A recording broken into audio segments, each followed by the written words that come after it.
Graça e paz. Primeiro domingo do ano.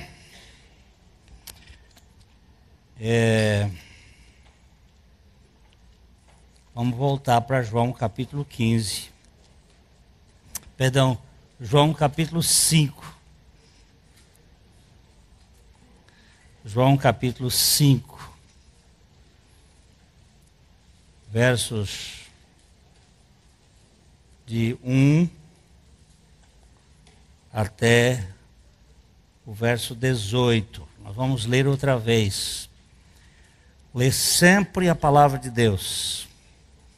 Mais vezes, quanto mais a gente lê, mais nós vamos sendo edificados pela própria palavra.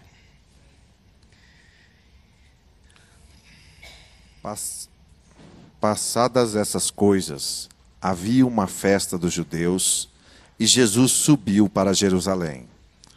Ora, existe ali, junto à porta das ovelhas, um tanque, chamado em hebraico Betesda, o qual tem 5 pavilhões. Nestes jazia uma multidão de enfermos, cegos, coxos, paralíticos, esperando que se movesse a água. Porquanto um anjo descia em certo tempo, agitando-a, e o primeiro que entrava no tanque, uma vez agitada a água, sarava de qualquer doença que tivesse. Estava ali um homem enfermo, havia 38 anos. Jesus, vendo-o deitado e sabendo que estava assim há muito tempo, perguntou-lhe: Queres ser curado? Respondeu-lhe o enfermo: Senhor, não tenho ninguém que me ponha no tanque, quando a água é agitada, pois quando eu vou, desce outro antes de mim. Então lhe disse Jesus: Levanta-te, toma o teu leito e anda. Imediatamente o homem se viu curado, e tomando o leito, pôs-se a andar. E aquele dia era sábado. Por isso disseram os judeus ao que fora curado: Hoje é sábado, e não te é lícito carregar o leito. Ao que lhe respondeu: O mesmo que me curou me disse: Toma o teu leito e anda.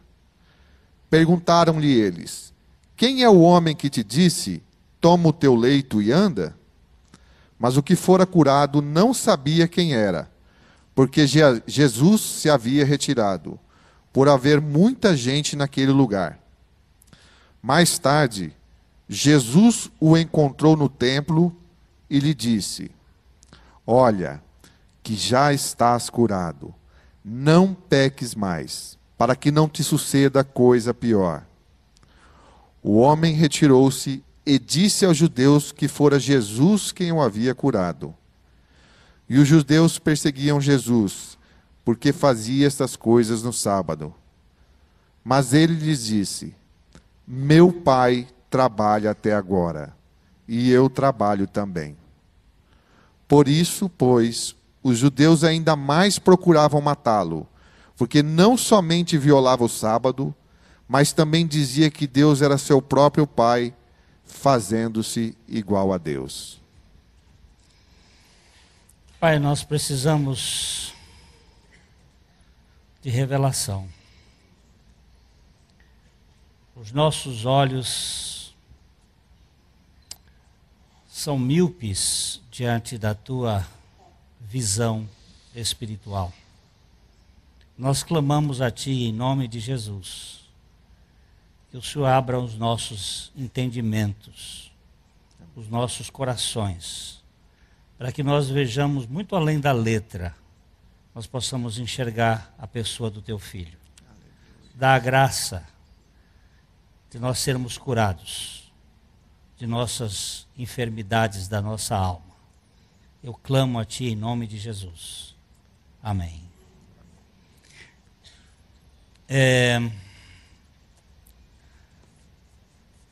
Nenhuma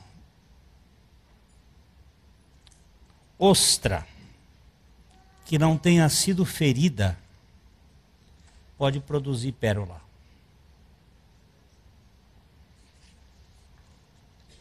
A pérola, ou as pérolas são produtos de dor, de um ferimento. Algum corpúsculo entrou ali e começou a magoar o corpo muito sensível da ostra. E para que ela não sofresse tanto, aquela camada de nácar começa a produzir uma substância para defender a ostra do seu sofrimento. Toda pérola é o símbolo do sofrimento. É uma joia rara que se forma na dor. Nenhum de nós que está aqui está isento a alguma areia,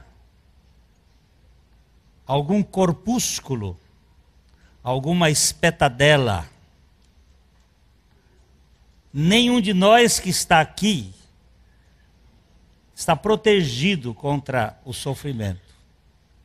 Mas a reação que nós vamos ter vai determinar se nós vamos produzir pérolas ou se vamos ser amargurados de espíritos, sofrendo com aquele problema de uma maneira negativa.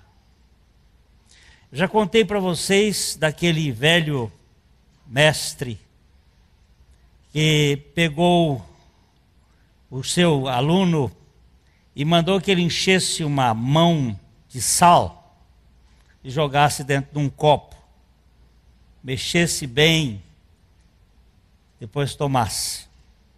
E ele perguntou: como está o gosto? E ele disse: horrível, muito salgado. Ele disse: encha outra mão de sal. E os dois caminharam até um lago. Ele disse: joga agora o sal dentro do lago. Jogou. Então agora você beba um pouco desta água. E disse: como está? Disse: gostosa, boa. Ele disse: ninguém vive neste mundo. A expressão dele é mais ou menos assim: você sente gosto do sal? E o moço responde: não. E o mestre então senta ao lado do jovem, pega na sua mão e diz: a dor na vida de uma pessoa não muda, mas o sabor da dor depende do lugar onde você a coloca.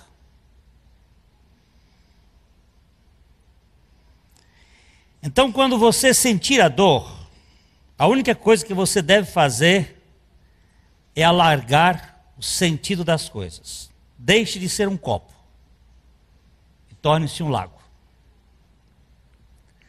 Deixe de ser estreito demais, miúdo, que a concentração fique no seu umbigo. Eu não tenho lugar melhor para lançar a minha dor do que em Cristo, o grande oceano que toma toda a dor e transforma esta dor em algo extraordinário. Nós vimos que este homem está há 38 anos paralítico, sofrendo. 38 anos é tempo. Agora em fevereiro eu vou fazer 37 anos que eu estou pastoreando essa igreja. Faz tempo. 38 anos aquele homem estava ali, sofrendo com a imobilidade. Nós já vimos aqui que Jesus vinha para a festa da Páscoa. E antes de ir ao templo, ele foi ao hospital de Betesda. Era um local onde havia 5 alpendres. E uma multidão de gente em cada alpendre, esperando aquele momento para ser curada. O primeiro que chegasse era curado. Aquele não ia chegar nunca. Por que ele não ia chegar nunca? Porque o cego ganhava dele, o coxo ganhava dele. Cegos, coxos e paralítico. Paralítico não vai chegar nunca. O primeiro que chegasse era curado.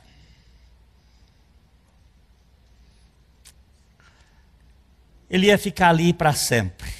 Mas Jesus o viu. E Jesus se dirige a ele. Nós vimos também que esses 38 anos representam o tempo que Israel ficou paralítico no deserto. Em 2 anos ele andou 32 estações.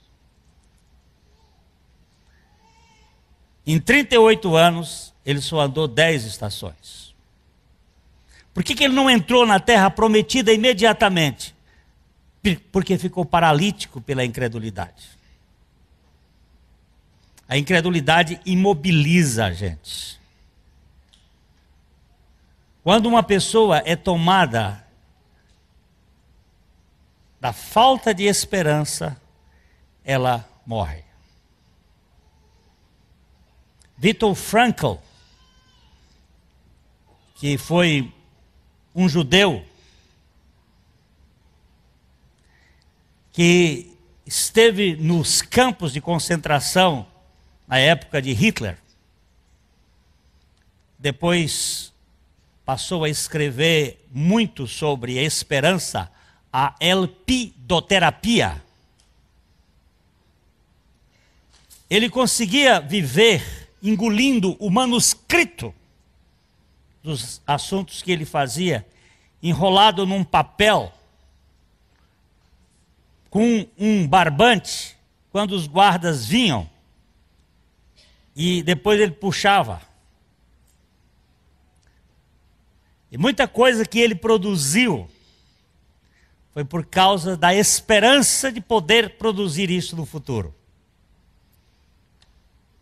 E ele deixou um legado extraordinário, no sentido de uma pessoa que perde a esperança, ela perde a condição de viver. Hoje é o primeiro dia, o primeiro domingo do ano de 2011. E nós temos, o mês de janeiro, ele é um mês que tem 2 caras. O Deus Jano, os meses do ano, janeiro, fevereiro, março, abril, maio e junho, são dedicados aos deuses. E os outros 2, julho e agosto, são dedicados a imperadores. E os outros são números: setembro, outubro, novembro, dezembro. Mas janeiro é um mês com 2 caras. Jano tinha uma cara para frente e outra para trás. Por isso que ele ficou bem no meio, bem no começo, olhando para o passado e olhando para o futuro. É bom olhar para o passado. Nas histórias, nas experiências, naquilo que aconteceu, para a gente não repetir os mesmos erros, para a gente não fazer as mesmas bobagens. Mas é preciso olhar para o futuro, com a perspectiva do presente, de que nós somos aceitos incondicionalmente por Deus. Se nós ficarmos retidos no passado, nós vamos virar estátuas de sal, como a mulher de Ló. Ficou olhando para trás. Se a gente ficar só olhando para o futuro, nós vamos ficar idealizados demais. Então é preciso equilibrar essas coisas, mas saber que o dia de hoje é o dia de cura. É um dia de libertação. Jesus está aqui. E é o dia que eu tenho que ser tratado agora. Amanhã vai ser o outro dia do tratamento da graça de Deus para comigo. Eu preciso ser curado. Querem ser curado?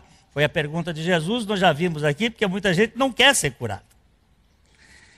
A doença vai ser para ele uma camisa para ele vestir, para se apresentar diante dos outros de que ele não é capaz de fazer porque é doente. Vai ser uma defesa, vai ser um álibi. Ele vai se esconder atrás da doença. Muitas doenças nós mantemos como forma de desculpa para o nosso fracasso. Por isso a pergunta de Jesus: querem ser curado? Nós vimos domingo passado que existe a questão do estado do vitimismo. Muitas pessoas não querem ser curadas de ser vítimas. Elas ficam ali imobilizadas como pacientes, com a necessidade de ser... chamar a atenção das suas circunstâncias. Então a vitimologia faz parte da história de muitos de nós. A gente se esconde como vítima. Eu não quero contar para vocês que eu posso ser curado. Eu prefiro ficar aqui doente, chamando atenção. Vejam que eu estou aqui doente.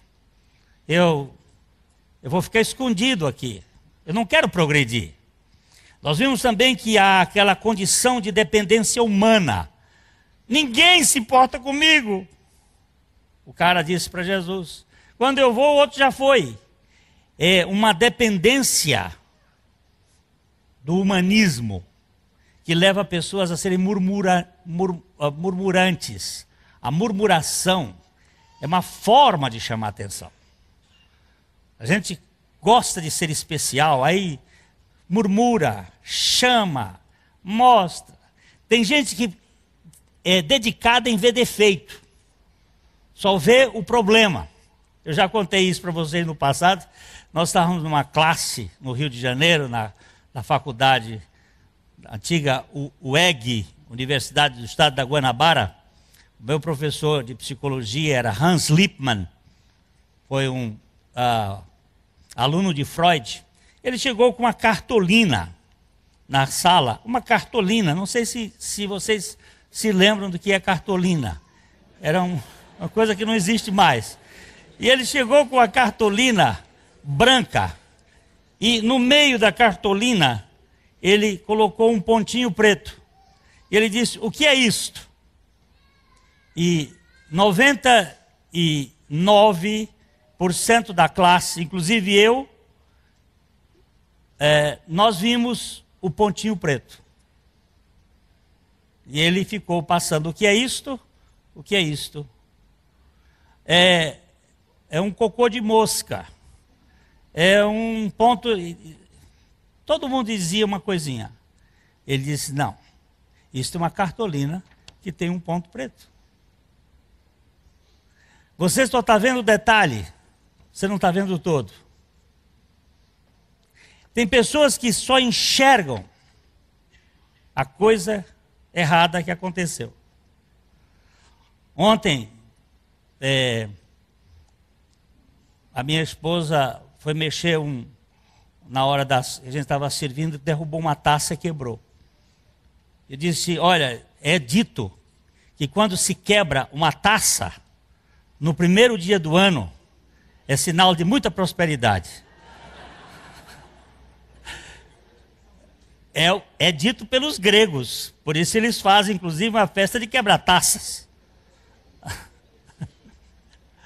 É para chorar a taça ou é para dançar na taça? Como nós estamos vendo, domingo passado o pastor Júlio trouxe aqui um copo, ele bebeu um pouco e disse: o que é isso aqui? Meio vazio ou meio cheio? Isso vai depender do seu estado de espírito. Você vai julgar: está meio vazio ou está meio cheio?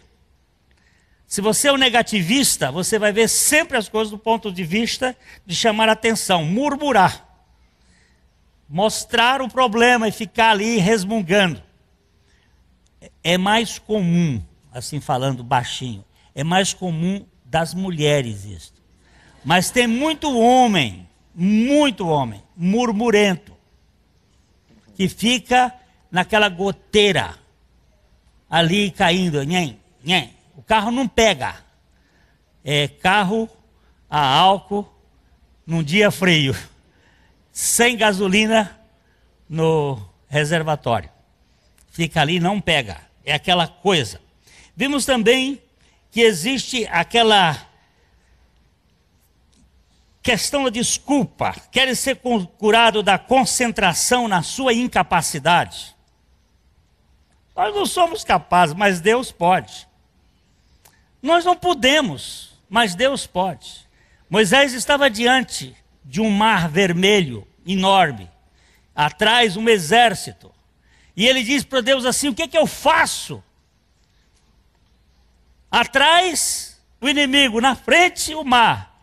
Deus diz para ele: diga ao povo de Israel que marche.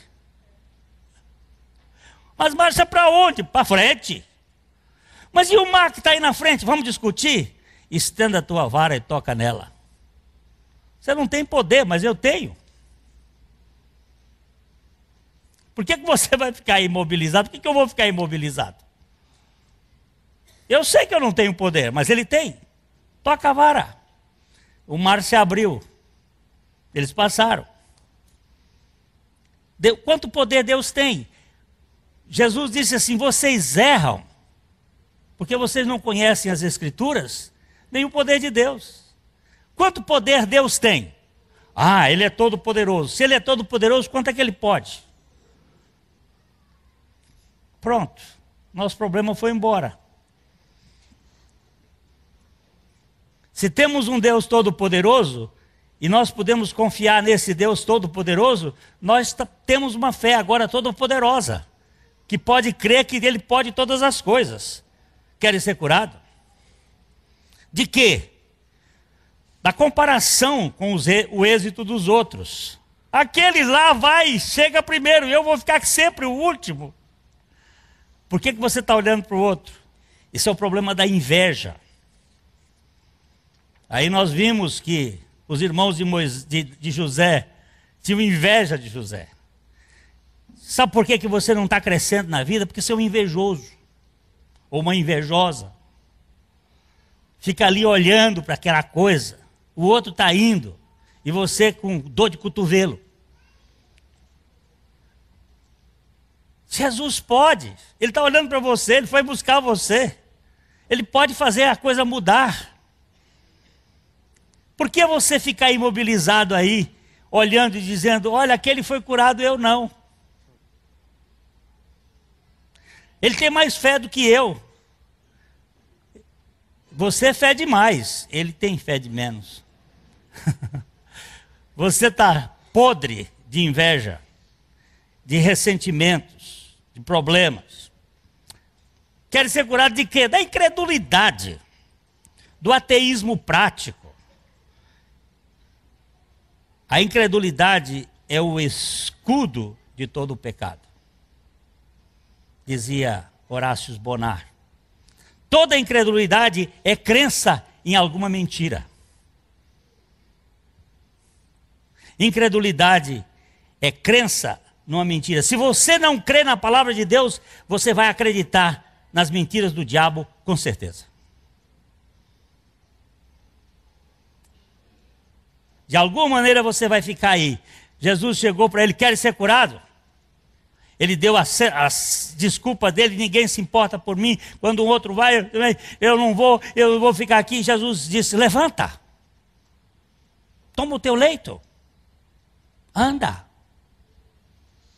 Esse levanta estava a autoridade de Deus, o poder de Deus, a capacidade de Deus, gerando fé e condição para ele se levantar. Levanta. E agora? Que desculpa ele tinha? E agora? O que ele vai dizer? E minhas pernas estão flácidas. Eu perdi a tonicidade dos meus músculos. Levanta. Toma o teu leito e anda. Queres ser curado? De quê? Da aposentadoria da inatividade. Você ficou aposentado em não ter esperança, em não ver nada. O que significa isso? O niilismo da sociedade contemporânea.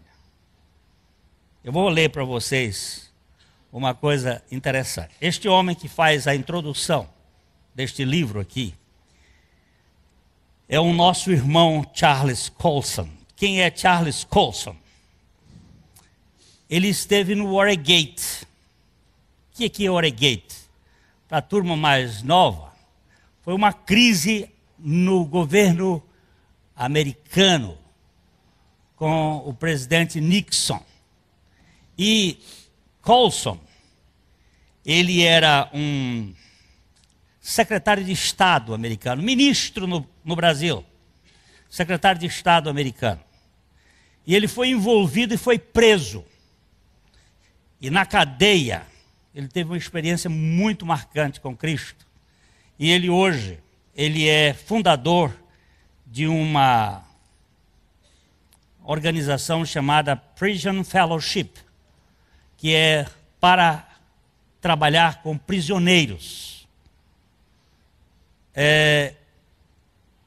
Ele sofreu muito. Ele diz assim: conheço esse processo intimamente, que é o processo da incredulidade, da inatividade.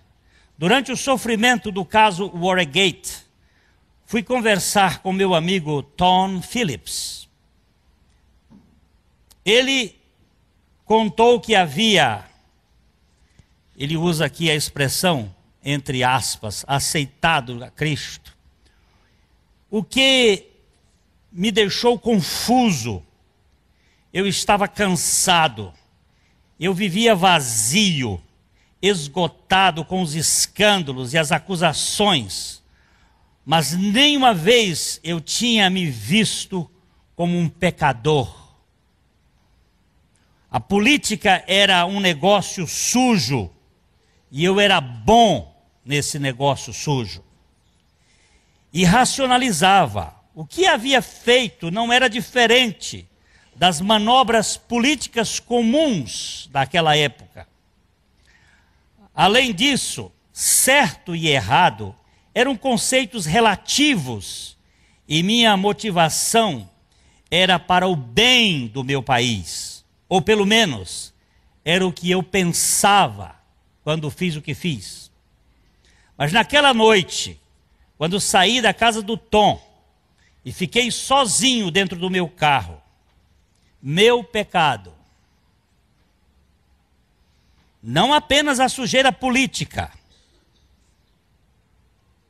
mas sim o meu ódio, o meu orgulho, e a maldade tão arraigadas dentro de mim, foi colocado diante dos meus olhos com força, me fazendo sofrer de fato. Foi a primeira vez em toda a minha vida que me senti impuro, indigno, e o pior é que não tinha para onde fugir. Naquela hora de esclarecimento, uma força irresistível me levou aos braços do Deus vivo. Comecei naquela noite e cada vez mais tenho consciência de minha natureza de pecado. Sei, acima de qualquer dúvida, que o que há de bom em mim só vem através da justiça de Jesus Cristo. Ele está contando isso aqui dentro do contexto de Jonathan Edwards. Mas o que eu quero ler para vocês é só para dizer quem é esse cara. Um cara que foi tratado por Deus dentro da cadeia. E ele está falando de um problema do mundo contemporâneo, do imobilismo do mundo contemporâneo, do niilismo do mundo contemporâneo. E da igreja. Ele diz o seguinte: na sociedade entorpecida, egocêntrica e materialista de hoje, é claro que o maior tirano a vencer não é o totalitarismo, não é a globalização, mas sim o niilismo. Niilismo é quando não há mais nada a ser feito. Nihil é o vácuo do vazio. É a incapacidade de reação. E ele vai nos dizer aqui, nós, como cultura, nos tornamos escravos da autossatisfação egoísta. Em suma, o vilão vive dentro de nós. Se você pensa que essa visão é extrema demais, considere apenas algumas manifestações. Em nome do direito, presta atenção nisso aqui, em nome do direito, em nome do direito da mulher controlar o seu próprio corpo, 1,5 milhão de crianças ainda não nascidas foram assassinadas nos Estados Unidos este ano. Isso ele está escrevendo em 2007. 1,5 milhão de crianças.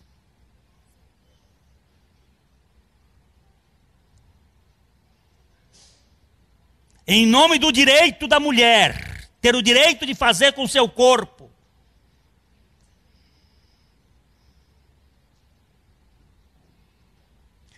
Mais seres humanos foram jogados fora, no lixo, no país, desde a legislação do aborto, na década de 70, do que durante o Holocausto da Segunda Guerra Mundial. Qual, pergunto eu, é o tirano com maior alcance? Hitler, o ditador maníaco, ou nossa sociedade destituída de sentimentos e indiferente? Alguns se manifestam com veemência, mas a maioria das pessoas não se importa com essas mortes. Estamos matando feto. Feto não é gente.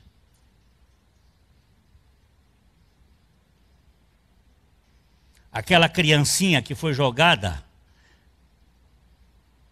por cima do muro, aquele nascituro, não é gente.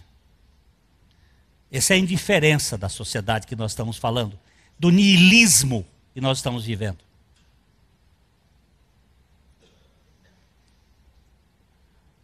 Como sociedade, acreditamos na afirmativa de Sócrates de que o pecado é resultado da ignorância, e de Hegel de que o ser humano está em processo de elevação moral através do aumento do conhecimento.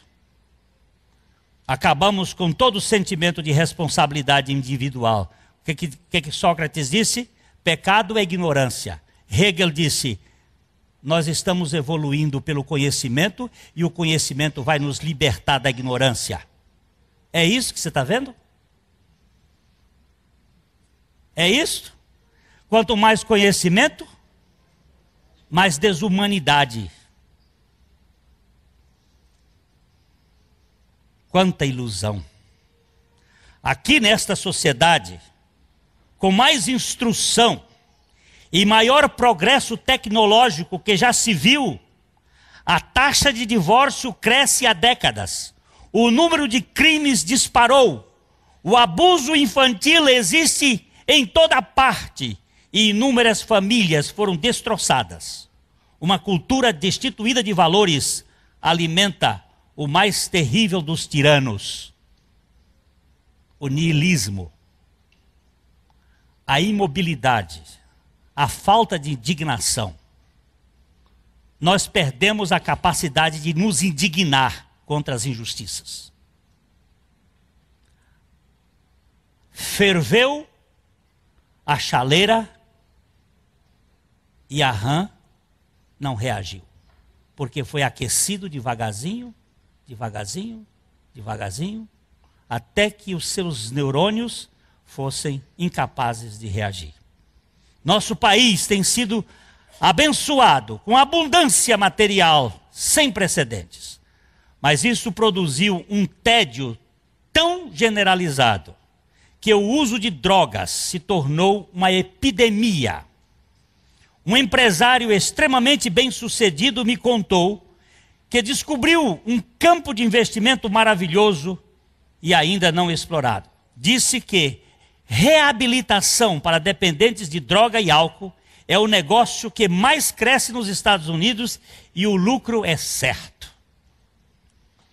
O número de dependentes cresceu tanto nos últimos tempos que o tamanho e número das instituições existentes são insuficientes. Não é de admirar que os comentaristas de jornais americanos criticam os Estados Unidos.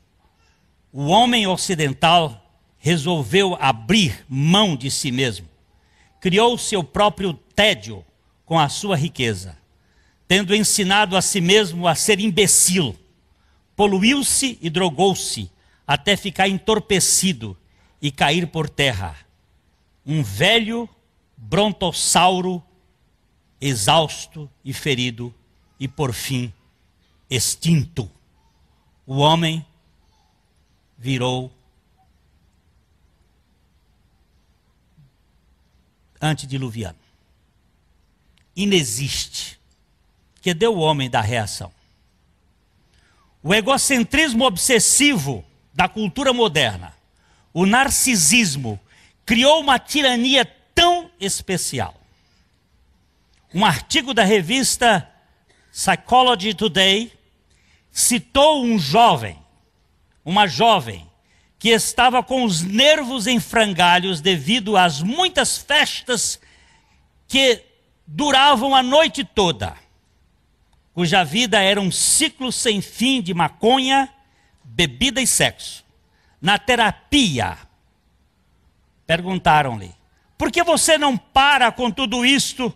E ela explicou: quer dizer que eu não sou obrigada a fazer tudo isso?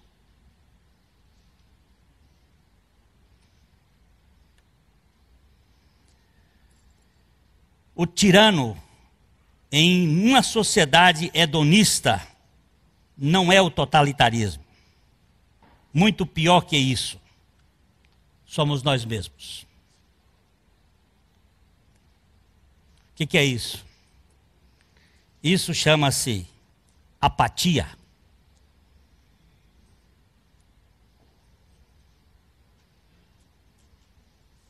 Vamos aceitar tudo?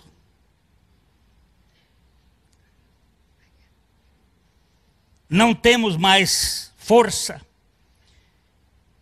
Quer ser curado?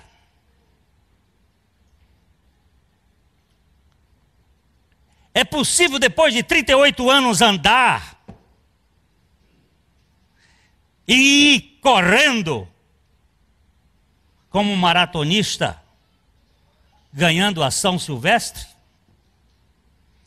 É possível nós sairmos desta letargia moral, desta inércia? Cristo nos dá a fé. E a nossa fé, dada por Cristo, nos faz firmes em Cristo. Eu não tenho capacidade. Confiar significa recorrer aos recursos inesgotáveis de Deus, dados a nós pela sua própria pessoa, a pessoa de Cristo. O paralítico andou porque creu, e ele creu porque recebeu a fé através da palavra de Cristo, que lhe deu fé. Levanta, toma o teu leito e anda. O paralítico não tinha fé, não tinha capacidade de reação.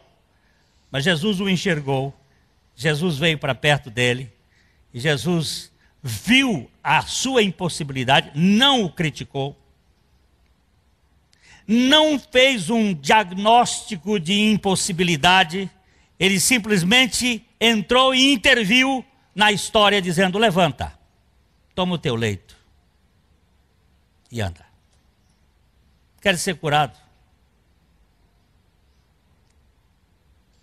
Eu quero. Eu quero ser curado. Eu quero ser curado do preconceito religioso. Era dia de sábado. No sábado ninguém se levanta e ninguém leva a cama. A fé em Cristo, concedida por Cristo, rompe com os conceitos tacanhos e rescinde com os preconceitos religiosos que escravizam. Levanta, meu filho. Mas hoje é sábado, não se importa. Eu estou dando ordem, quem está dando sou eu. É dentro da minha vontade que você tem liberdade. Não é dentro da vontade dos homens e nem da interpretação deles. É na minha vontade. E a minha vontade é fazer você livre. Não livre para fazer tudo que você quer, mas livre para fazer tudo que eu quero que você queira.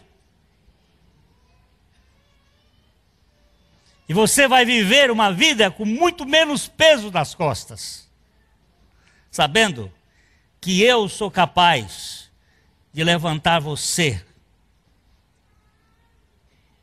Ele lhe dá a liberdade de ser livre de sua vontade, para ser dependente da vontade de Deus. Coisa linda.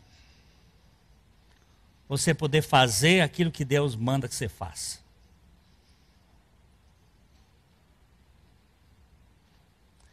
Pela graça de Deus, Ele tem me usado para curar algumas pessoas com um beijo.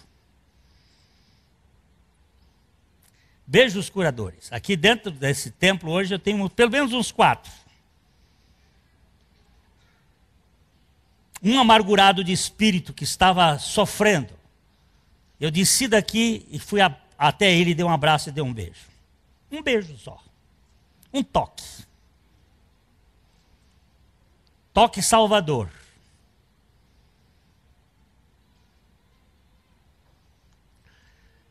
Deus usa jumenta para falar com o profeta. Usa burro para falar com o estúpido. Usa qualquer coisa para tocar em gente que se fecha, que se torna paralítico emocional, sem afetividade, sem relacionamento, vivendo amargurado, vivendo sofrendo, achando-se de vítima. Meu amigo, mais do que uma prisão de ferro com guardas, chamada prisão de segurança máxima, mais do que elas é a prisão do ressentimento, do ódio, da amargura, que lhe segura 24 horas por dia, de dia e de noite, e você não consegue viver com liberdade. Senhor, esse coração aqui, eu não sei se é aqui ou é aqui, disseram que agora não é aqui, é aqui nas amígdalas cerebrais, onde for, que seja onde for, o centro da minha emoção, da minha vida relacional. Senhor, não permitas que este ser aqui viva prisioneiro, encarcerado pelo seu próprio ego. Concede-me a graça de viver com liberdade. Livre da opinião dos outros, por favor, Senhor. Quem é ele que vai botar a chave na porta da minha vontade?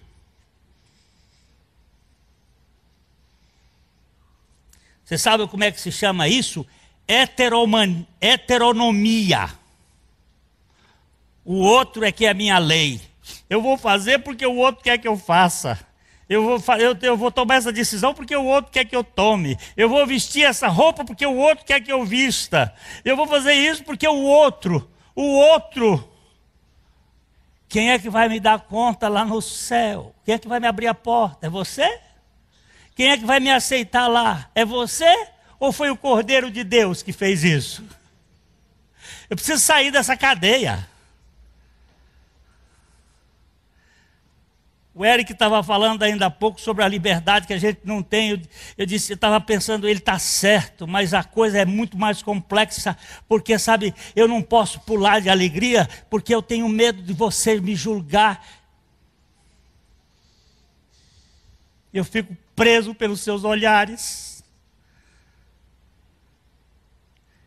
Outro dia eu estava aqui na frente, sentado, num momento que eu estava adorando, me deu uma vontade de me prostrar e jogar no chão. Eu disse, mas se eu jogar, eles vão pensar o quê? O que está acontecendo com o pastor?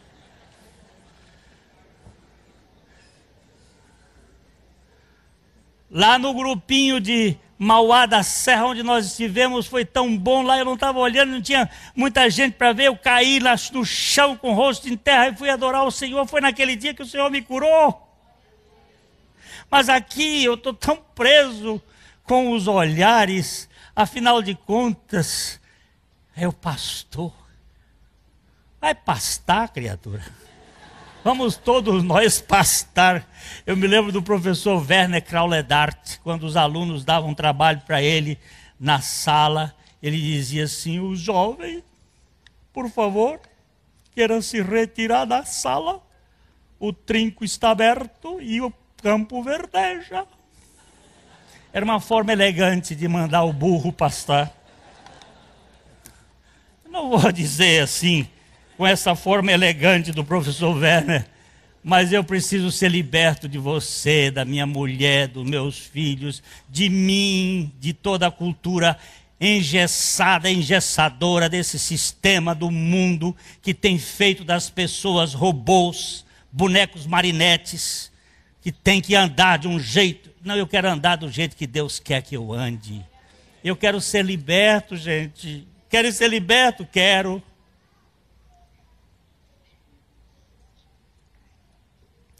Não quero viver mais contabilizando coisas. É do passado. Ele disse é passado. Vamos usar a figura de Demócrito, que a água não passa no mesmo rio duas vezes. Acabou, já foi.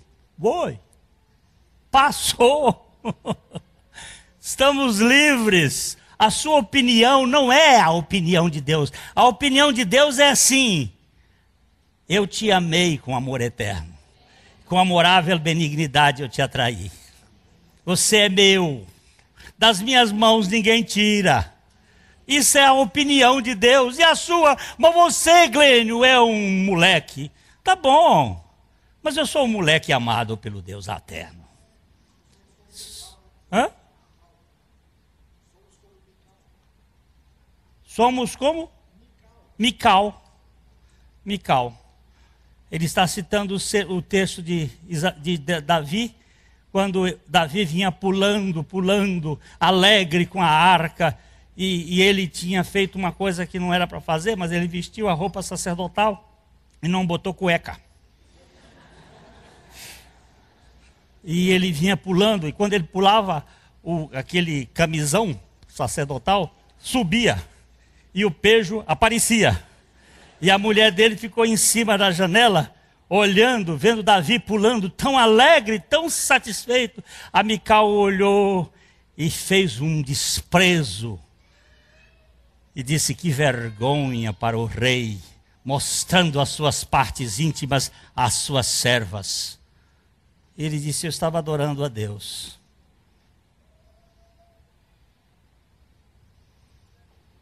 E o texto bíblico termina assim: e Mical foi estéril todos os dias da sua vida. Termina a biografia da dona Mical assim: quem é crítico e não entende as coisas de Deus é estéril. Mas não pode me esterilizar.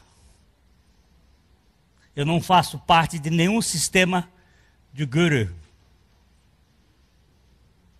Ele não vai me fazer estéril de jeito nenhum. Eu não vou ser castrado pelo sistema deste mundo, porque eu fui liberto para ser filho do Deus Altíssimo.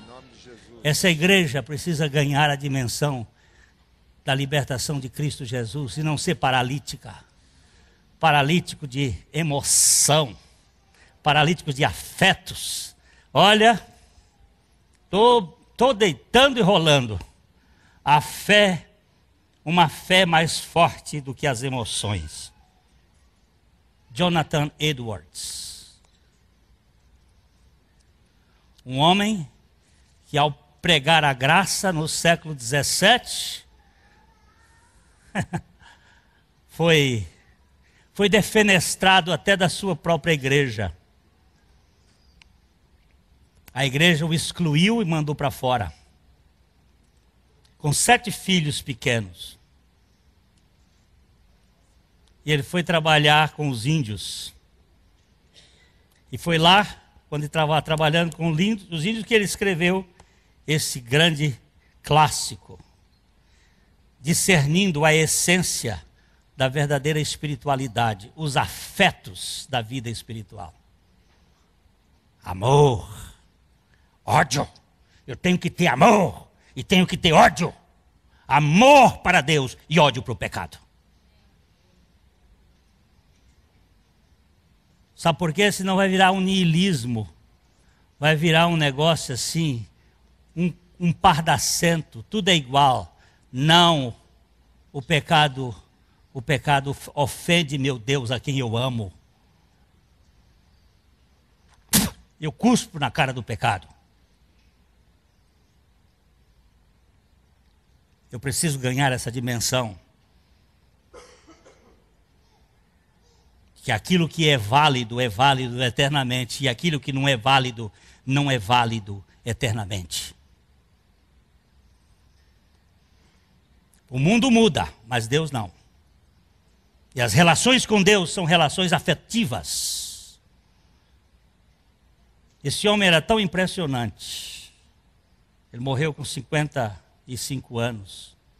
No tempo em que a varíola matava milhões de pessoas, ele foi se oferecer como cobaia para ser infectado com o vírus da varíola. Assumiu a Universidade de Princeton como reitor, por ser considerado um dos homens mais lúcidos que os Estados Unidos já produziram. E um mês depois, ele morreu por uma reação negativa, mas morreu por uma causa em benefício da humanidade. Porque ele tinha afetos para com as pessoas. Esse Deus dos afetos quer nos curar da nossa falta de afetividade, da nossa irritação para com as pessoas que não são do mesmo jeito que nós achamos que elas devem ser.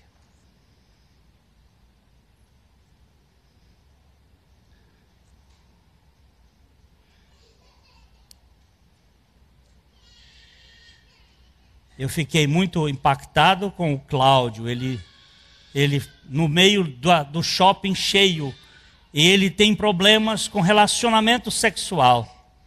Ele é um homossexual. E ele foi correndo de lá e me deu um abraço e um beijo no meio do shopping cheio. E aí, com aquele jeito dele, pastor, eu estava com a saudade louca.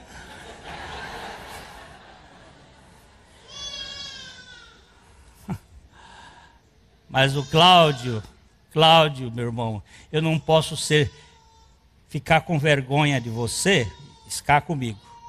Porque você é desse jeito, se você é amado por Deus. Deus não ama o pecado, mas ama o pecador. Ele não ama o pecado, mas Ele nos ama profundamente. E nós precisamos ser tratados dessa nossa doença de falta de afetividade. Hoje tem muita gente aqui nessa sala e muitos ouvintes que estão aí pelos mundos afora, pela internet, estão vivendo na prisão. Nesta prisão de segurança máxima da opinião dos outros. e não podem celebrar com alegria e viver com mais liberdade. Tudo tem conveniência. Todas as coisas me são lícitas, mas nem todas as coisas me convêm. Todas as coisas me são lícitas, mas eu não me deixarei ser dominada por nenhuma delas. Porque todas as coisas me são lícitas, mas nem todas edificam. E hoje nós tratamos com o nosso grupo que está assumindo esse ano a nova diretoria da igreja, os novos diáconos, sobre um guess. Guess é uma expressão de estima, estimar, valorizar ou contar. Guess, G de glória de Deus.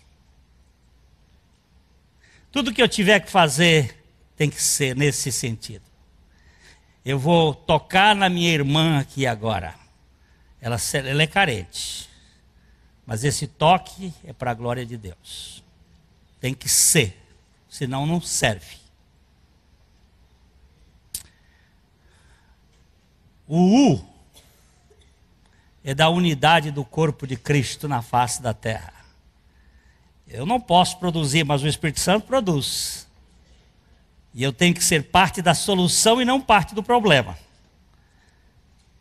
O Espírito de Deus me faz ser um instrumento e a você para a unidade, para a preservação da unidade do corpo de Cristo. Ao invés de eu ser um motivo de problema, eu ser um instrumento de solução. O E do guess é a edificação dos meus irmãos. Tem irmãos que precisam ser edificados, construídos, que estão sofrendo. Alguém outro dia chegou para mim e disse assim: Glênio, eu lhe tinha como uma pessoa lá em cima, agora eu estou vendo que você está cá embaixo, desce mais que eu estou lá. No porão da sua indignidade, igualzinho a você. Acha que essa posição daqui de cima é lamentável, esse sistema. Nós deveríamos ter um templo feito anfiteatro, onde o povo ficava em cima e a gente ficava embaixo, bem no buraco, onde Jesus veio ficar. No fosso da natureza e da localidade da humanidade. No mais baixo. Para a edificação daqueles que estão ainda caídos. Glória de Deus. Unidade do corpo de Cristo na terra, a edificação dos irmãos, salvação da gente que Deus ama, dos perdidos que Deus busca. Não foi você um perdido que Deus buscou? Foi e é. Deus está atrás de gente que não presta para salvar aquele. É a graça de Deus buscando o falido, o fracassado. Especialidade de Deus é reciclagem de lixo. Ele pega aquele negócio mais sórdido e transforma em uma pérola de alto preço. E por fim o outro S, do guess, só para deixar memorizado. Eu não vim para ser servido, mas para servir e dar a vida em resgate de muitos. Servir a humanidade que Deus ama. Não só a comunidade, mas a humanidade. Não só a igreja local, mas as pessoas que estão neste mundo. Nossa visão é conhecer a Cristo crucificado e fazê-lo conhecido. Para a glória do Pai, para a unidade do corpo, para a edificação dos irmãos, para a salvação daqueles que Deus ama. Oh, você sabia? Você sabia que tem um cara apaixonado por você? Eu tenho usado isso com um toque com algumas pessoas. E tem dito, hoje eu contei uma de manhã, mas eu tenho vários. Caixa de loja, é muito comum você falar com ela e diz: eu tenho uma boa notícia para você. Que ela é? eu tenho um cara que é apaixonado por você. Hoje eu contei de uma moça aqui no Paloma. Ela olhou para mim assim, porque disse, esse velho tá querendo tirar. Aí quando eu disse para ela assim, eu quero dizer para você, um cara apaixonado por você. Jesus. De todos nós. Ela deu aquele deboche, como disse assim, não, isso aí não vale. Mas eu falando para uma moça lá naquele outro, não era no Paloma, mas agora na volta, no Rodoserve. Eu disse, eu conheço um cara apaixonado por você. Ela disse, rapaz, eu estou precisando mesmo. Eu disse, eu tenho um cara que é apaixonado por você e ele está de braços abertos para te aceitar. Ela disse, é Jesus? Eu digo, é Jesus.